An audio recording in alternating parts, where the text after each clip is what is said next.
এখন আমরা গানের মধ্যে যাব। শুধু গান নয়, কথায় ও গানে শ্রীমৎ স্বামী আত্মনাথানন্দ মহারাজ, বেলগড়িয়া রামকৃষ্ণ মিশন। তব কথামৃতম তপ্ত জীবনম কবিভিরিতম কর্মশাপহম শ্রবণমঙ্গলম শ্রীমদাততম ভুবি গৃহন্তি ভূরিদা জনাঃ। ঠাকুরমা স্বামীজিকে প্রণাম জানাই শ্রী রামকৃষ্ণ অনুধান কেন্দ্র কর্তৃক আয়োজিত দ্বিতীয় বর্ষ ভক্ত সম্মেলনে উপস্থিত ছিলেন এখন নেই শ্রীমৎ স্বামী দুর্গানাথানন্দজি মহারাজকে প্রণাম জানাই, যিনি এতক্ষণ মায়ের অনুধান করলেন মায়ের পুজোর দ্বারা সেই আমাদের কুসুম মাকে। আর সামনে যে সকল ভক্তবৃন্দ উপস্থিত আছেন তাদের সকলকে আমার প্রণাম এবং শ্রদ্ধা শুভেচ্ছা জানাই। বেশি নয়, মাত্র আমরা 10 মিনিট লেটে চলছি। এটা আয়োজকদের কাছে একটা স্বস্তিদায়ক এবং আপনাদের কাছেও বটে। এখন শুরু হচ্ছে কথায় ও গানে কথামৃত। কথামৃত রয়েছে 9 সেপ্টেম্বর, আজ রবিবার 9 সেপ্টেম্বর 1883 খ্রিস্টাব্দ। দক্ষিণেশ্বরে শ্রীরামকৃষ্ণের ঘরের মেঝেতে রাখাল রতন মাস্টার বসে আছেন, রামলাল রামচাকুজি হাজরা মহাশয় ইত্যাদিও আছেন। শ্রীরামকৃষ্ণের বলছেন তাঁর সন্তান ভাবের কথা। অচলানন্দ তীর্থ অবধূতের পরিচিত কয়েকজন ভক্ত এসেছেন। এরা স্ত্রীলোক নিয়ে বীরভাবে সাধন করেন। এদের দিকে তাকিয়ে বলছেন, অচলানন্দ তীর্থ অবধূত আপনারা জানেন যে এই হুগলি জেলারই কোতরং এই জেলাতে, মানে এই কন্যাগড় উত্তরপাড়া এইসব এলাকাতে তার বাড়ি ছিল। তার পূর্ব নাম ছিল, কেউ কেউ বলেন রামকুমার, কেউ কেউ বলেন রাজকুমার। সে তার ভক্তরা অনুগামীরা যেহেতু এসছেন, তাদেরকে উদ্দেশ্য করে শ্রীরামকৃষ্ণ বলছেন, অচলানন্দ কোথায়? কালীকিঙ্কর সেদিন এসেছিল, আর একজন কি সিঙ্গি মাস্টার প্রভৃতির প্রতি। অচলানন্দ ও তার শিষ্যদের ভাব আলাদা, আমার সন্তান ভাব। আগন্তুক বাবুরা চুপ করিয়া আছেন, মুখে কোনো কথা নেই। এটা যেন অচলানন্দকে উপলক্ষ করে শ্রীরামকৃষ্ণ যে বিশেষ উদ্দেশ্য নিয়ে, যে ভাবটি প্রচারের জন্যে এই জগতে ছিলেন, শ্রী শ্রী মাও সেই কথাই বলছেন যে জানো তো জগতের প্রতি তার ছিল মাতৃভাব। সেই আদর্শ প্রচারের জন্য তিনি আমাকে রেখে গেছেন। ওই মাকে প্রশ্ন করা হয়েছিল যে অন্যান্য অবতারদের তো শরীর যাওয়ার আগে তাদের মানে শক্তিরা বেশি দিন আর থাকেনি, কারো কারো আগেই শরীর গেছে। ঠাকুরের শরীর মহাসমাধির পরও আপনি এতদিন কেন আছেন? সেই প্রসঙ্গে মা বলেছিলেন যে ঠাকুরের ছিল মাতৃভাব, এই ভাব প্রচারের জন্যই তিনি ছিলেন।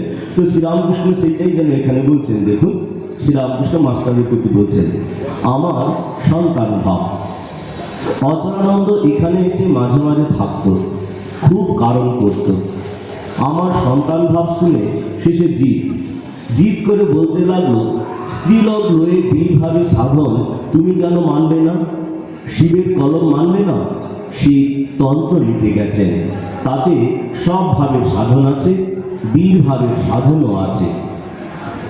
আমি বললাম, কে জানে বাপু, আমার ওসব কিছুই ভালো লাগে না, আমার সন্তান ভাব।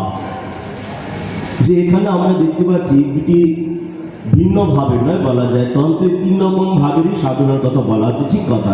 আমাদের এখানে এই অচলানন্দ তিনি তন্ত্র যেহেতু বলা হয় যে আমাদের বিশ্বাস তন্ত্র স্বয়ং শিব ঠাকুর বলেছেন, মা দুর্গাকে পার্বতীকে উদ্দেশ্য করে তন্ত্র শিবজি বলেছেন। আর বেদ হচ্ছে অপৌরুষেয়, উপনিষদ কোনো ব্যক্তি বিশেষের রচনা নয়। তাই যেহেতু শিব ঠাকুর বলেছেন, সেখানে আছে পশুভাবে সাধন, বীরভাবে সাধন, আর হচ্ছে দিব্যভাবে সাধন। যারা অত্যন্ত গ্রস মাইন্ডেড, যারা অত্যন্ত ইন্দ্রিয় পরায়ণ, যাদের নিজের মনের এবং ইন্দ্রিয়ের উপর সংযম নেই, তাদের বলা হয়েছে স্ত্রীলোকদের দেবীর অংশ জেনে দূরে থেকে তাদেরকে দূরে থেকে সাধন করা। যারা বীরভাবে, যাদের মধ্যে ইন্দ্রিয় সংযম এবং মনের উপর জোর অনেকটা এসছে, তারা স্ত্রীলোক নিয়ে সাধন করতে পারে।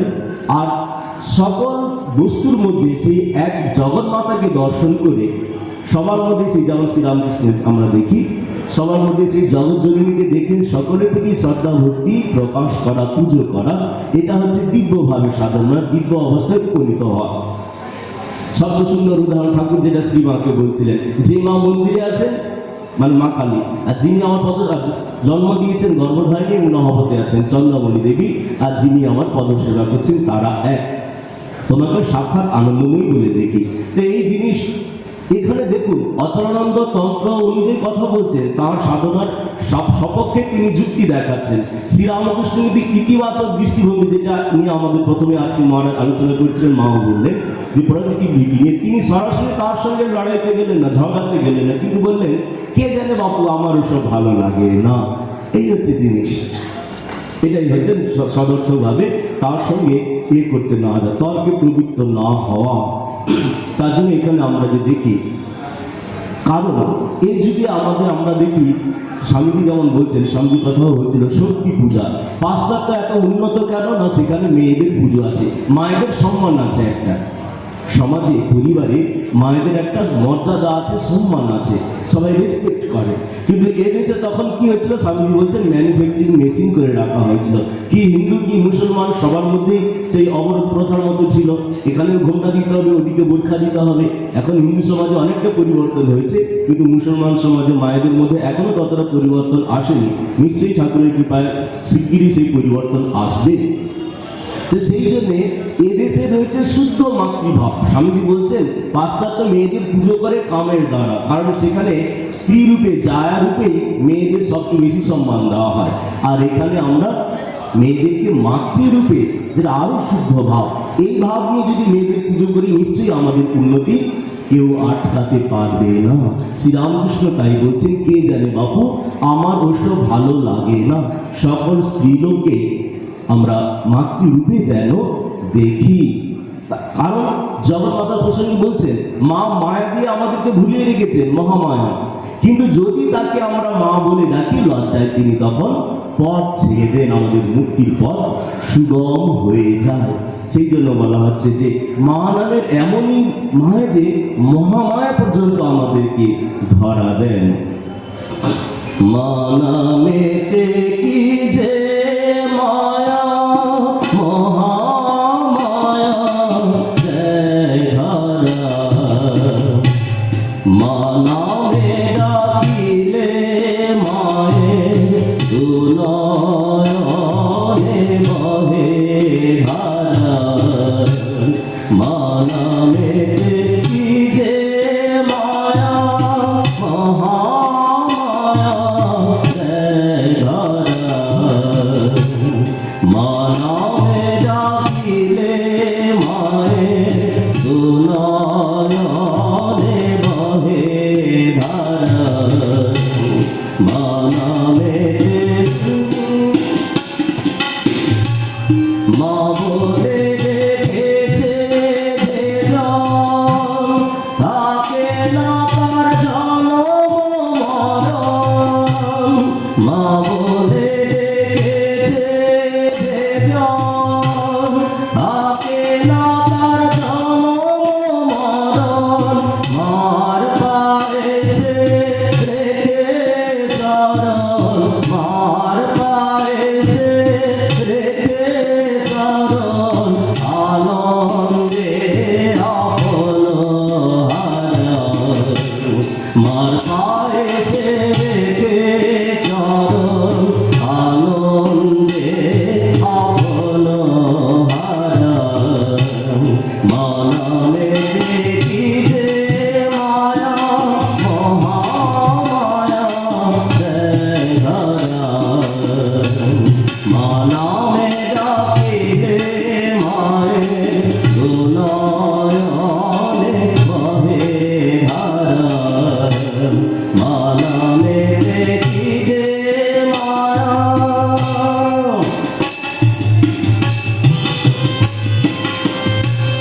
মা বলে ডাকিলে তারে দূরে সে থাকিতে না রে, মা বলে ডাকিলে তারে দূরে সে থাকিতে না রে, ছুটে এসে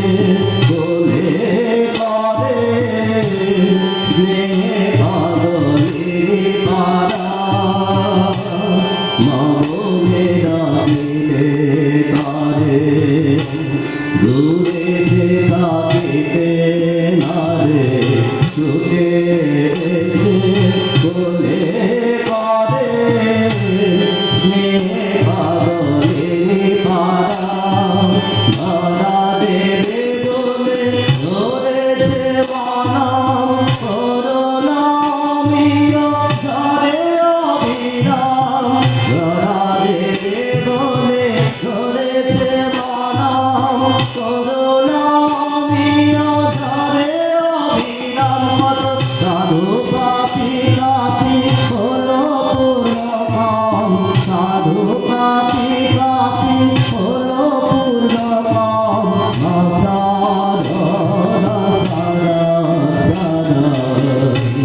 সাধু পাপি হলো পূর্ণকাম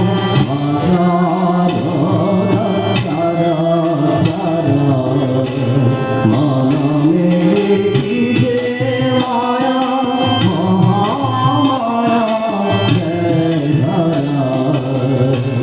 মানমে ডাকিলে মারে দুনয়নে ভবে ধারা মানমে যে মায়া। তখন এবার সিদ্ধায় নিন্দে করছেন। সাধারণ মানুষ তো অলৌকিক ক্ষমতার উপর বেশি আকর্ষণ তো ওদের, তাই বলছেন অচলানন্দ ছেলে পিলের খবর নিত না। এটা আরেক রকম ভাব। দেখুন, আমায় বলতো ছেলে ঈশ্বর দেখবেন, এসব ঈশ্বরের চাপ। আমি শুনে চুপ করে থাকতুম। এখানেও দেখুন সরাসরি কিন্তু সংঘর্ষে যাচ্ছে না, তাকে তর্ক করছেন বা তাকে সরাসরি খারাপ বলছেন না। কিন্তু ধর্মের নামেও যে কেউ যদি তার কর্তব্য অবহেলা করে সেটা কিন্তু শ্রীরামকৃষ্ণ সমর্থন করছেন না। স্ত্রী পুত্রকে দেখছে না বলেও ভগবান দেখবে, অন্যত্র যেমন বলছেন না। তবে সারা বিয়ে করার বেলা তুমি আজ পরিবারকে খাওয়ানোর ব্যাপারে শ্বশুর বাড়িতে রেখে এসেছে, তাই বলে শ্বশুর আগে যাও কাজ খুঁজে নাও, স্ত্রী পরিবারকে পরিপালন করো, তারপর তুমি ভগবানের নাম গুণগান করবে। হরির সম্বন্ধ একই কথা বলছে, এখানেও তাই বলছে যে ছেলেকে ঈশ্বর দেখবেন। অচলানন্দ বলছে আমি শুনে চুপ করে থাকতুম। মাস্টারমশাইকে বলছেন, আবেদকে বলছেন, বলি ছেলেদের দেখে কে? ছেলে পুলে পরিবার ত্যাগ করেছি বলে টাকা রোজগারের একটা ছুতা না করা হয়। এই লোকে ভাববে ইনি সব ত্যাগ করেছেন আর অনেক টাকা এসে পড়বে। কুম্ভ মেলা, তারপরে গঙ্গাধর সাগর মেলায় আমরা এমন অনেক লোককে দেখি শঙ্করাচার্য যাদের উদ্দেশ্যে বলেছেন উদর নিমিত্তম বহুকৃত বেশ। কেউ মাথায় ভস্য লাগাচ্ছে, জটা জুটো রেখেছে, বেগুয়া পড়ছে, তারপর রুদ্রাক্ষে মালা পড়ছে, তিলক কাটছে, কত রকম বেশ বাস। উদর নিমিত্তম বহুকৃত বেশ। এখানেও যেন একটা সেরকম উদাহরণ শ্রীরামকৃষ্ণ বলছেন যে লোকে ভাববে ইনি সব ত্যাগ করেছেন, ছেলে পুত্র পরিবার এদেরকে দেখছেন না তিনি, আর অমনি অনেক টাকা এসে যাবে। এটাও ঠিক নয়। শ্রীরামকৃষ্ণ সেটা আমাদের বলছেন। আপনি মোকদ্দমা জিতবো, খুব টাকা হবে, মোকদ্দমা জিতিয়ে দেব, বিষয় পাইয়ে দেব, এই জন্য সাধন এ ভারী হীন বুদ্ধির কথা। সিদ্ধায়ের জন্য লোক পঞ্চমকার তন্ত্র মতে সাধন করে, কিন্তু কি হীন বুদ্ধি। কৃষ্ণ অর্জুনকে বলেছিলেন, ভাই অষ্ট সিদ্ধির মধ্যে একটি সিদ্ধি থাকলে তোমার একটু শক্তি বাড়তে পারে, কিন্তু আমারও পাবে না। সিদ্ধায় থাকলে মায়া যায় না, মায়া থেকে আবার অহংকার। এই হচ্ছে জিনিস। যেমন অনেকে থট রিডিং করতে পারে, অনেক দূর থেকে কিছু দেখতে শুনতে পারে, অনেকে এই কিছু বললো অমনি সেটাই খুলে গেল। তাই এইসব হলে মানুষের অহংকার বেড়ে যায়। তাই বলছেন তেমনি করে আমরা যদি ভাবি যে আমরা মঠ মিশনে যাবো, ঠাকুরের কাছে আমরা প্রার্থনা করছি, ঠাকুর সেবা করছি, সাধু সেবা করছি, জীবের গানে শিব সেবা করার চেষ্টা করছি, সেখান থেকে যদি আমাদের সাংসারিক উন্নতি হবে, আমাদের সাংসারিক অশান্তি দূর হবে, আমাদের ইচ্ছিত জাগতিক বিষয়সমূহ আমরা প্রাপ্ত হব, হয়তো কখনো কখনো হবে নিশ্চয়ই ঠাকুরের কৃপায়। কিন্তু যদি না হয় তাহলে আমরা যেন ভেঙে না পড়ি। ওই উদ্দেশ্য নিয়ে যদি আমরা ভগবানের নাম গুণগান করি, সেটাকেই ঠাকুর এখানে নিন্দে করছে। এই তন্ত্র সাধনার কিছু উদাহরণ দিই। ঘৃণার স্থান থেকে 3 তোষা কারণ বাড়ি খেয়ে লাভ কি হলো না, মোকদ্দমা জেতা। এইরকম জিনিস, অর্থাৎ ওই মগার মাথার খুলিতে কারণ বাড়ি রাখা হয়, দিয়ে সেটা গ্রহণ করে তারপর আরকম সব কঠিন কঠিন তপস্যা আছে। তো অর্থাৎ তপস্যার মূল কারণ কি? আমাদের বহিরিন্দ্রিয় সংযম, মনে যাতে মানে একাগ্র হয়। কারণ আমাদের মন সবসময় বিক্ষিপ্ত, সেটাকে একাগ্র করাই হচ্ছে তপস্যার উদ্দেশ্য।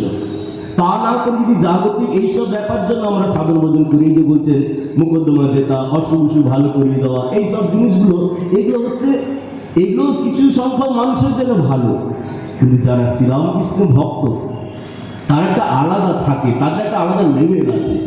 কিন্ডারগার্টেন স্কুলে যে সমস্ত জিনিসগুলো শেখানো হয়, ইউনিভার্সিটি স্টুডেন্টদের নিশ্চয়ই সেগুলো শেখানো হবে না। আপনারা এখন আধ্যাত্মিক জগৎ আপনারা বুঝুন বা নাই বুঝুন, জানুন বা নাই জানুন, ঠাকুমা স্বামীজির কৃপায় আপনারা অনেক উচ্চ স্তরে উঠে এসেছেন।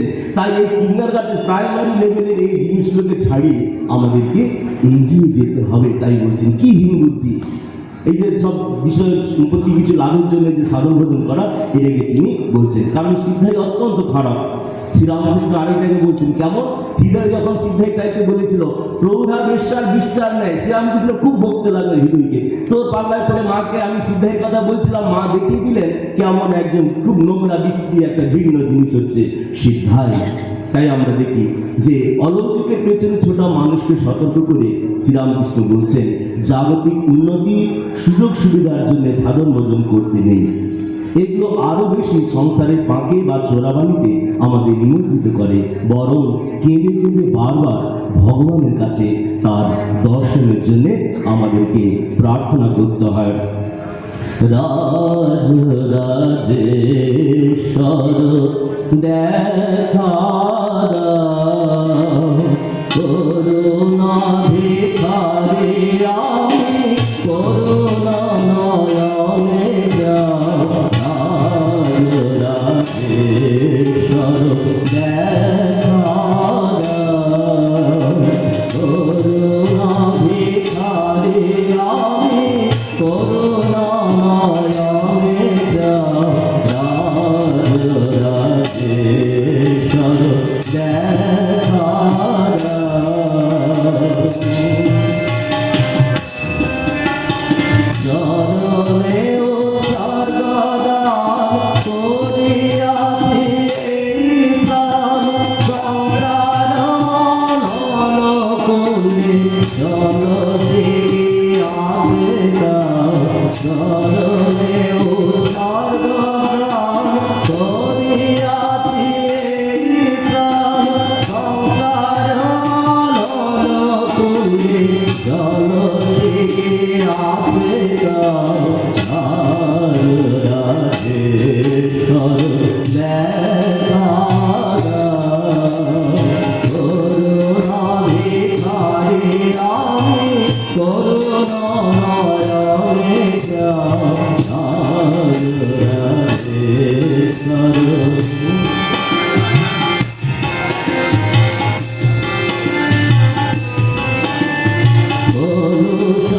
অলঙ্কে ভরা আবরিত এ হৃদয়, মোহে মুগ্ধা মৃগ প্রায় হয়ে আছি দয়াময়। অলঙ্কে ভরা আবরিত এ হৃদয়, মোহ মুগ্ধা মৃগ প্রায় হয়ে আছি দয়াময়।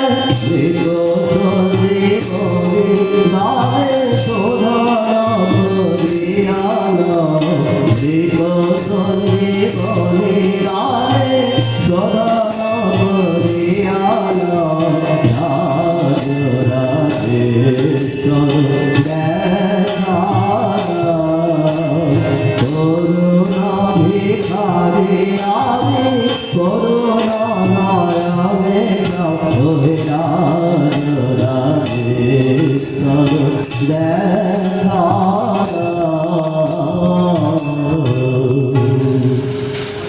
এইভাবে ইষ্টের কাছে আমাদের প্রার্থনা করতে হবে।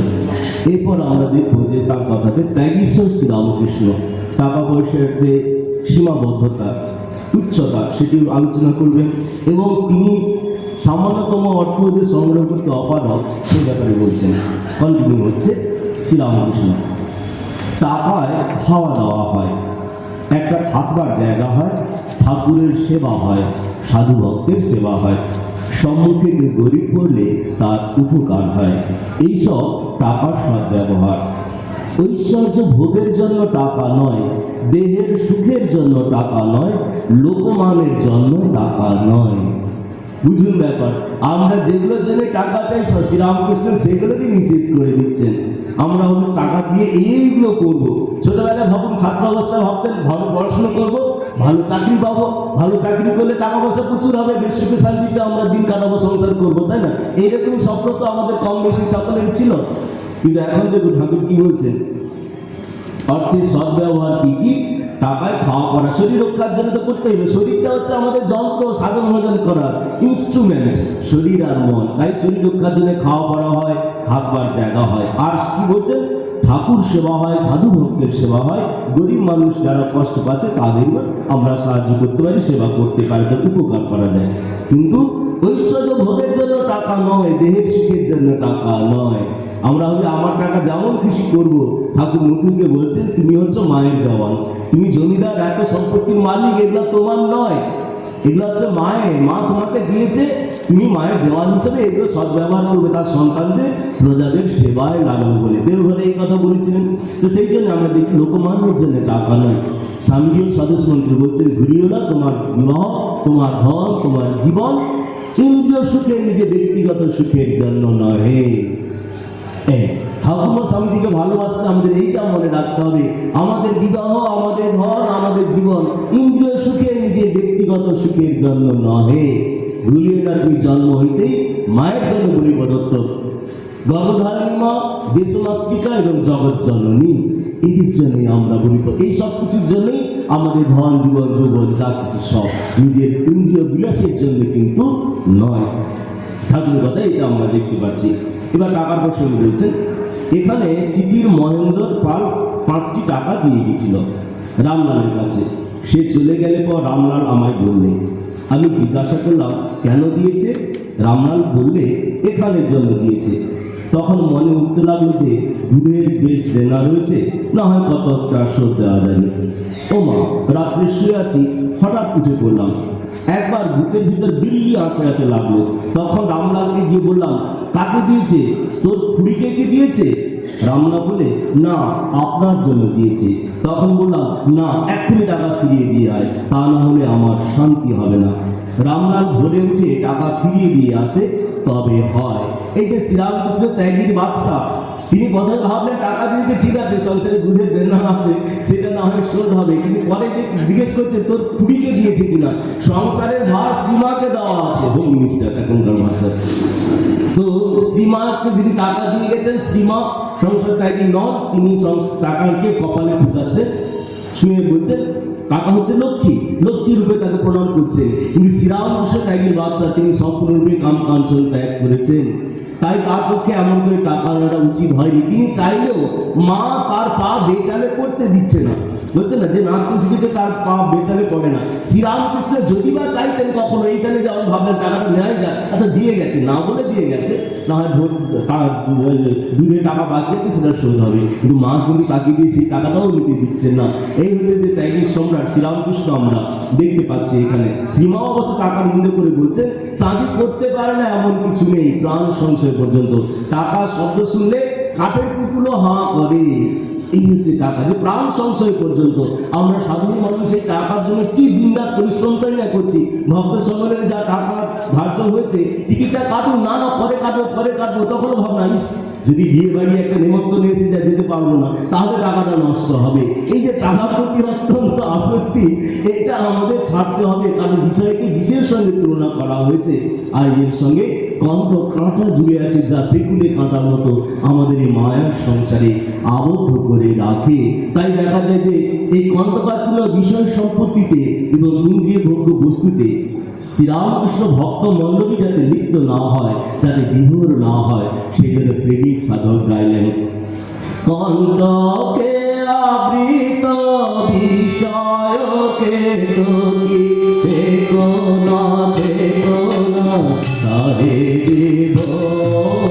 রাম কৃষ্ণ চরণ সরজে মজরে মম মধুপম রাম কৃষ্ণ চরণ সরজে মজরে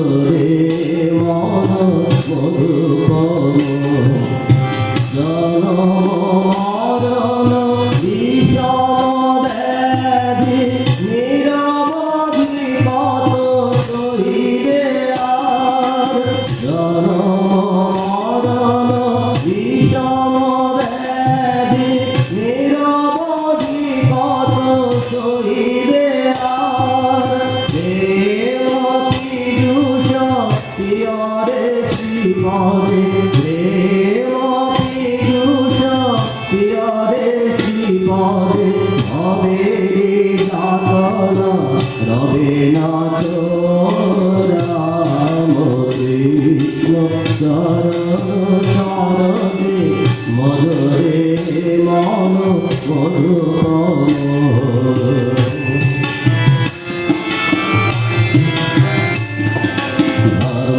ধর্ম সুখ দুঃখ শান্তি জ্বালা দ্বন্দ্ব খেলা আছে নহে নিস্তার। যেন ত্রিকালে পরম জগরে ঘাটরে ঘাটরে পরম জোর। রাম কৃষ্ণ নাম মনরে বদনে মোহেরি নামিনী হইবে ভোর। রাম কৃষ্ণ নাম মনরে বদনে মোহেরি নামিনী হইবে ভোর। দুঃস্বপন জ্বালা রবে না রবে না, দুঃস্বপন জ্বালা রবে না রবে না, ছুটে যাবে ঘুমেরি ঘোর। রাম কৃষ্ণ চরণ চরণে মধুরে মন মধুকম। কণ্ঠকে আবৃত বিষয় তেজে, থেকনা থেকনা তাই ঘোর। রাম কৃষ্ণ চরণ চরণে মধুরে মন মধুকম।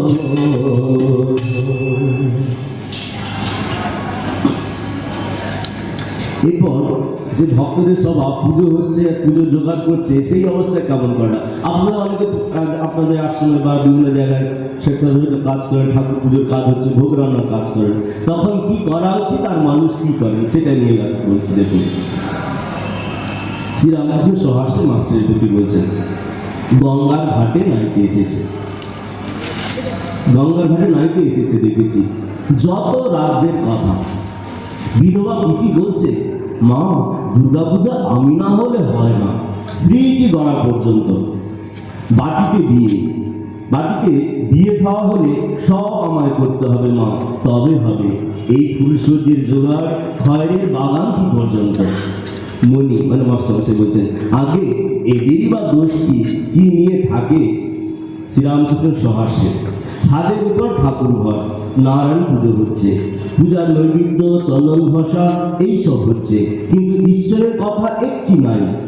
কি রাখতে হবে, আজ বাজারে কিছু ভালো পেলে না, কাল অমুক ব্যঞ্জনটি বেশ হয়েছিল, ও ছেলেটি আমার খুব ভাই হয়, হ্যাঁ রে তোর সেই কর্মটি আছে, আর আমি কেমন আছি, আমার হরি নাই, এইসব কথা।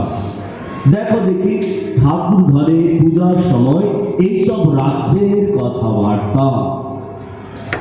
যে পূজা পাঠের উদ্দেশ্য হলো কি, আমাদের যেটা বলছিলাম, বিক্ষিপ্ত মনকে একাগ্র করা। সারাক্ষণ তো নানা রকম সংসারের চিন্তাতে সারাক্ষণ মনের মধ্যে অসংখ্য তরঙ্গ উঠছে, সেই মন কিভাবে একাগ্র হবে এবং ঈশ্বরের দিকে যাবে। পুজো তো কি, পুজো আচ্ছা এটা একটা উপলক্ষ মাত্র, অজুহাত মাত্র। পুজোর উপলক্ষে অজুহাতে তোমাকেই ডাকি, ঈশ্বরের চিন্তা করাই উদ্দেশ্য।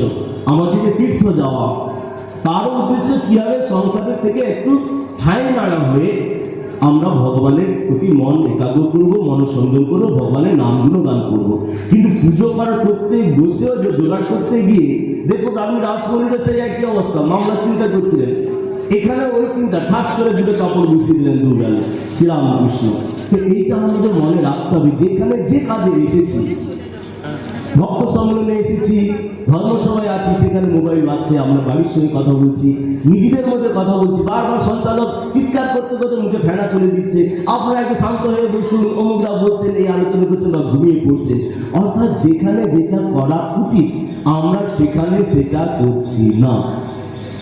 আধ্যাত্মিক জগতে জীবনে যদি আমরা উন্নতি লাভ করছি, আমরা অগ্রসর হচ্ছি, প্রোগ্রেস করছি, তার বড় একটা প্রমাণ হবে এইটাকে বলা হচ্ছে অ্যাওয়ারনেস। হুঁশ থাকবে যে আমি কোথায় আছি, কি করছি, এখন আমার কি কর্তব্য, সে ব্যাপারে সচেতন থাকা। এটাকেই বলছে মান আর হুঁশ, এটাকেই বলছে তোমাদের চৈতন্য হোক। তোমরা মনুষ্য জীবন লাভ করেছে এই জীবনের গুরুত্ব সম্বন্ধে, মনুষ্য জীবন অত্যন্ত দুর্লভ, সে ব্যাপারে তুমি সচেতন হও, তোমরা জানো, তোমরা এই করা। এই জন্য আমাদের বলা হচ্ছে যখন যেখানে এসেছি দুজনে মহারাজ যেমন দুর্গানাথানন্দজি একটা হোম টাস্ক দিলেন আপনাদেরকে যে আমরা গুণযজ্ঞ করবো একদিন, তেমনি আর একটা ব্যাপারেও আপনারা যদি তেমন করে প্রতিজ্ঞা করেন যে আমরাও যখন যেখানে থাকবো তখন সেখানে সেটাই করবো। যেখানে ভক্ত সম্মেলনে বা ধর্মসভায় বসে আমরা মন্দিরে বসে সংসারের কথা চিন্তা করবো না, বলবো না, ফোনে বক করে কথা বলবো না, তাহলে সেটাও দেখবেন ধীরে ধীরে আমাদেরকে সেই একই লক্ষ্যের দিকে আরো দ্রুত এগিয়ে নিয়ে যাবে। আমরা সবাই এগিয়ে চলেছি, কেউ মোটর স্পিডে যাচ্ছে, কেউ স্করপিও স্পিডে যাচ্ছে, কেউ কিনা বুলেট ট্রেনের স্পিডে যাচ্ছে। এই স্পিড কম কারণ আমাদের দৈনন্দিন জীবন চর্চা যেটা আমরা করছি সেটা অত এদিকে নিয়ে যাচ্ছে না। তার জন্য আমাদের কি করতে হবে, শ্রীরামকৃষ্ণ ভক্তমণ্ডলী, যে আমরা যা কিছু অন্য সব চিন্তা ছেড়ে দিয়ে আমরা শুধু তার চিন্তাই করব, তার কথাই বলবো। তাই বলছেন জয় রাম কৃষ্ণ বল বদলে এমন মধুর নাম আর পাবিলে। জয় রাম কৃষ্ণ বল বদলে এমন মধুর নাম আর পাবিলে। এমন প্রেমের ঠাকুর আর পাবিলে, এমন দয়াল ঠাকুর আর পাবিলে। তোরা এমন প্রেমের ঠাকুর আর পাবিলে, এমন দয়াল ঠাকুর আর পাবিলে। জয় রাম কৃষ্ণ বল বদলে এমন মধুর নাম আর পাবিলে। আমার পুকুর ধন্য হল তোমার জনমে, দক্ষিণেশ্বর পূর্ণ হল তোমার সাধনে।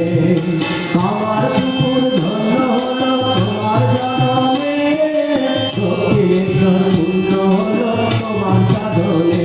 জয় জয় রাম কৃষ্ণ বল বদলে এমন মধুর নাম আর পাবিলে।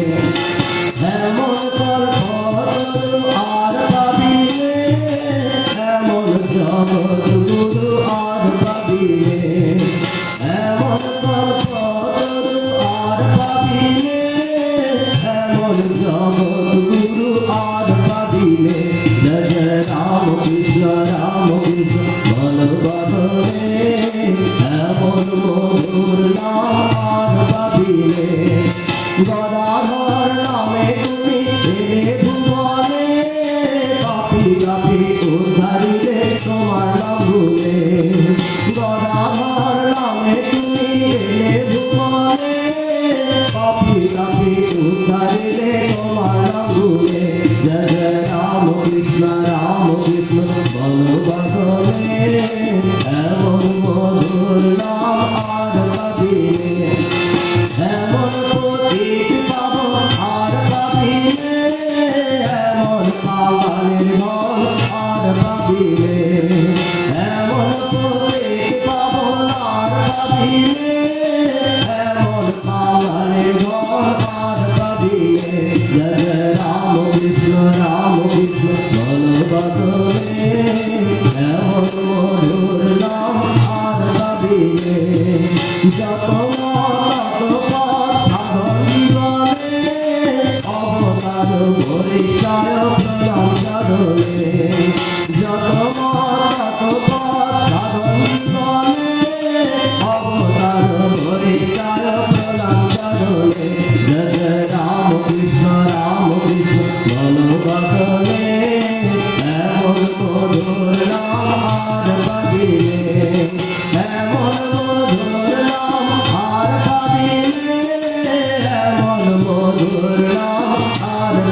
পাবিনে জয় জয় রাম কৃষ্ণ বলো বদলে এমন মধুর নাম আর পাবিনে জয় জয় রাম কৃষ্ণ বলো বদলে এমন মধুর নাম আর পাবিনে। সময় হয়ে গেছে, কথায় গেলে কথামৃত এখানে শেষ হলো। উপস্থিত সকলকে আরেকবার আমার শ্রদ্ধা, প্রণাম, শুভেচ্ছা, অভিনন্দন জানিয়ে এখানে শেষ করছি। জয় ঠাকুর, জয় মা, জয় স্বামীজি।